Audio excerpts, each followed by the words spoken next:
Nagbilin na ako, ma'am. Pag namatay ako, sabi ko, huwag ka tumigil hanggang hindi mo mapatay sila. And then he said yes. Git-git nyo yung mga tao ko dyan sa envelope na yan. Lisa Marcos, naalala mo? Nagpadala ka sa akin ng video? Sinabihan mo ako saan kukunin ang pera. Pinakita mo ang muka ng tao doon sa video message mo. Heidi, this is she's been working with us for the longest time. We trust her. You sent me written instructions about money. Millions a month. Anong nakalagay doon sa envelope? DepEd. Anong ginawa ko? Binigay ko sa DepEd. Putak na mukha.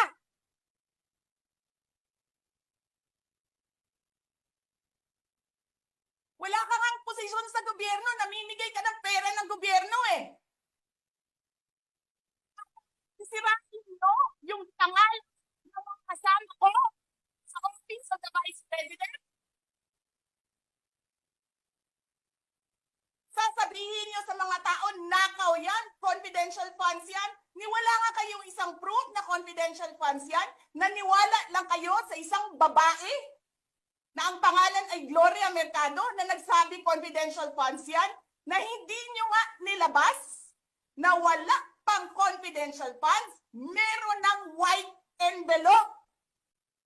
Kasi 2022 pa lang, tangina mo ka,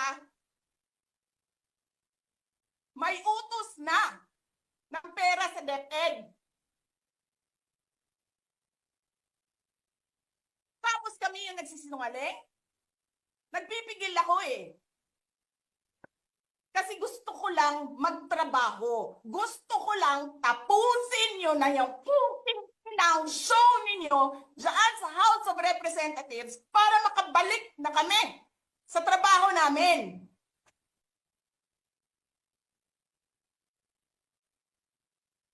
Tapos ganyan ang gagawin ninyo sa amin dahil hindi kami sumusunod sa inyo?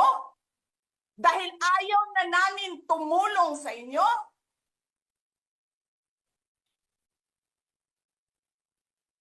Ganito gagawin ninyo?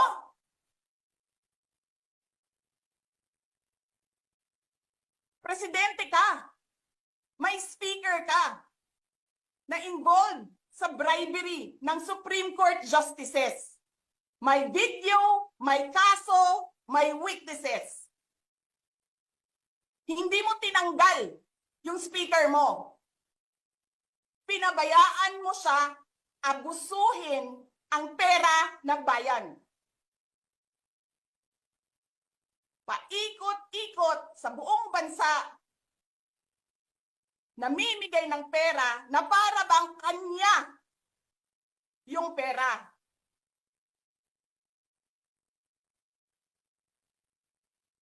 Eh di ba nga, lagi niyo sinasabi separation of powers? Anong trabaho ng legislative branch? Gumawa ng batas. Anong ginagawa ni Martin Romualdez? Nagdidirect ng DSWD, namimigay ng ayuda,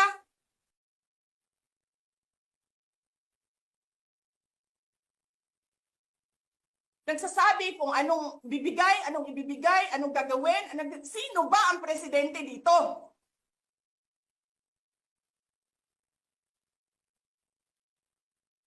Alam nyo, alam namin, mali ang ginagawa ninyo. Sinabihan ko lang mga kasama ko sa Office of the Vice President, pasensya na, sumunod na lang tayo para matapos na sila.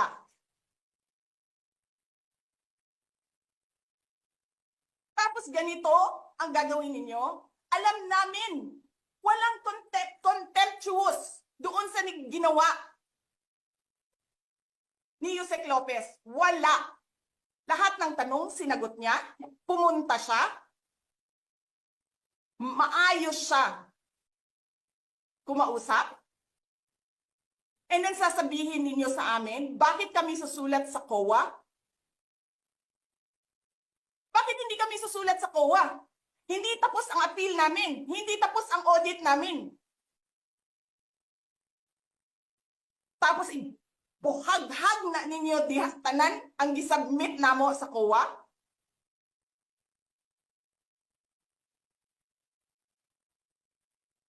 Simula yung atake nila. Alalahanin nyo. Di ba? After ako nag-resign sa DepEd, kailan ba nagsimula yung pambabastos nila? Last year. After that meeting with the Makabayan Black and Martin Romualdez. They started destroying my name, pummeling me in the media with a multi-million PR campaign. Pinastos pa nila ako ng mga pagsisinungaling nila na kesyo taksil, kesyo korap, abusado. Putang ina ninyo.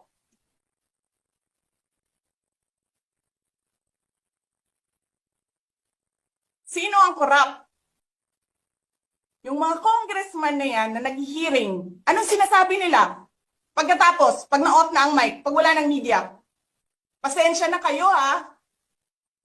Kailangan kasi namin ng pera. Mag-eleksyon na kasi. Pakisabi kay Sara ha. Hindi ko naman gusto tong ginagawa ko eh. Putang ina, hindi mo pala gusto ginagawa mo eh. Bakit mo sinisira pangalan ko? Joel Chua.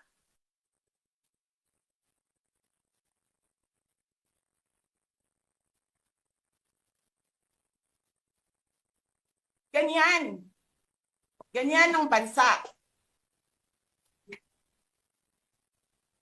This country is going to hell because we are led by a person who doesn't know how to be a president and who is a liar. Alam nyo anong pruweba ko na sinungaling siya? Tinanong ko, 2 businessman. Matagal na sa negosyo ng bigas. Because I was concerned. This is a campaign promise. 20 pesos na kilo ng bigas. And I really sat down and talked to a businessman. Sabi ko, sabihin mo sa akin, kung magagawa ba yung 20 pesos? Sabi niya, hindi. Napaka-imposibleng gawin yan. Because more than 20 pesos ang cost. Paano ka magbenta ng palugi? So tinanong ko, nagsinungaling ba siya nung sinabi niya? And then he said outright, yes. It's either he did not know what he was talking about, but so incompetent, or he was lying through his teeth to get the votes of people. Putang ina ninyong lahat. Martin Romualdez, Lisa Marcos, Bongbong Marcos. Huwag mag-alala, ma'am, sa security ko. Kasi may kinausap na ako na tao. Sinabi ko sa kanya, kapag pinatay ako, patayin mo si BBM, si Lisa Araneta, at si Martin Romualdez. No joke. No joke. Nagbilin na ako, ma'am. Pag namatay ako, sabi ko, huwag ka tumigil hanggang hindi mo mapatay sila. And then he said yes. So alam namin na walang trabaho ang House of Representatives pag Friday. And then suddenly, kanina, yun na nga, sinabi niya kung anong nangyari dito na side. Tinawagan niya ako, sabi niya, you need to come because I need a lawyer. So pagdating ko dito, I told them I'm the lawyer. Pumasok ako. And then I read the order. And then while I was reading the first order, another order came in. And then, nakita ko doon sa order nila na parang by unanimous vote, parang ganyan. And then sa akin naman, parang, paano kayo nag-meeting? Wala nga kayong trabaho pag Friday. Sobrang kahayahay ninyo ng mga tao. Kaming lahat, sa Office of the Vice President, Monday to Friday ang mga trabaho namin. Sa ibang opisina, Monday to Friday. I'm not saying na bawal yan. But, alam mo yon, that is something that civil service should think about. May mga opisina ng gobyerno, 4 na araw lang pumapasok. Yung iba, 5 araw pumapasok. Nandiyan sa daan, sa init, sa ulan, nandun sa bundok, naglalakad, tumatawid ng mga sapa, Monday to Friday, mga government employees, and then we have a House of Representatives, Monday to Thursday lang ang trabaho.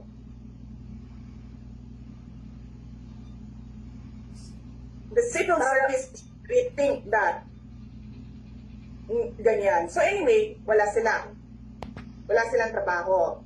So hinahanap ko, where is this special doon sa order? Where is this special committee meeting that happened? Because they need the permission of the majority leader and the speaker. Kasi nga, walang trabaho eh. So kailangan nila ng permission. Walang nakalagay doon. So how is that a legal order?